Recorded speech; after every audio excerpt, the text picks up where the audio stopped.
Bahrain में पिछले 8 माह के तशद्दुद में 40 लोगों की हलाकत के बाद कशीदगी के दरमियान अब वहाँ लोग इंसानी हुकूक की खिलाफ वर्जियों और तशद्दुद पर बनने वाले बैनुल-अक़वामी कमीशन की रिपोर्ट के मुंतज़िर हैं।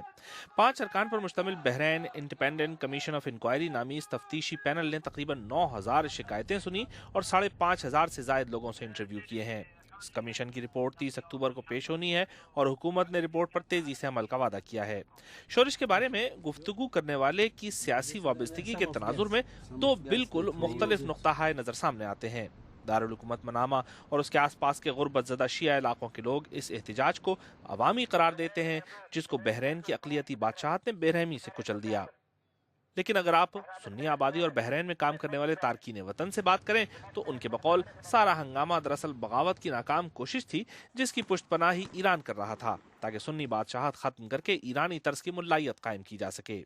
बहरीन की शोरिश और उसको सख्ती से दबाने के इक़दामात पर आलमी ज़राए इब्लाग में सख्त तनकीद की गई थी, जिसके बाद ही शाह हम्माद ने इंक्वायरी कमीशन कायम किया था। बहरीनी हुकूमत इंसानी हुकूक की खिलाफ वर्जियों के इल्ज़ामात को बिल्कुल रद्द नहीं करती। इंसानी हुकूक की खिलाफ वर्जियाँ हुई हैं और बिल्कुल गलत हुई हैं। हुकूमत ने उनका नोटिस लिया, लेकिन ये गलती सिर्फ हुकूमत की तरफ से नहीं हुई, हर एक ने की है।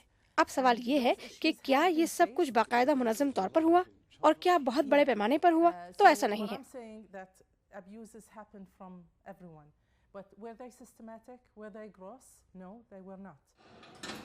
पुलिस हुक्काम का दावा है कि सिक्योरिटी दस्तों को इंसानी हुकूक की पासदारी के लिए मुसलसल तरबियत दी जाती है और हत्तल इम्कान ताकत के इस्तेमाल से गुरेज किया जाता है।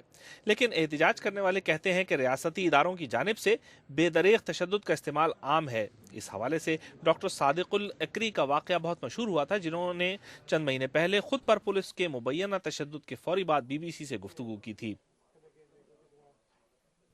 उन्होंने मुझे डंडों से मारना शुरू किया था। मैंने उन्हें बताया कि मैं तो एक डॉक्टर हूं, लेकिन वो शायद सुन ही नहीं रहे थे। वो मुझे मार रहे थे और कह रहे थे कि मैं खुद उठूं और चला जाऊं। वो लोग मुझे नहीं उठाएंगे बल्कि यहाँ मरने के लिए छोड़ देंगे। हालिया शोरिश के बाद खलीज का ये खुशहाल, कई लिहाज से तरक्की पसंद और रवायती मुल्क बुरी तरह तकसीम है। ऐसे में इंक्वायरी कमीशन की तरफ से एक बेलाग और गैर जानिबदाराना रिपोर्ट बहरीन के अपनी तारीख के इस तारीख दौर से आगे बढ़ने के लिए बहुत ज़रूरी है।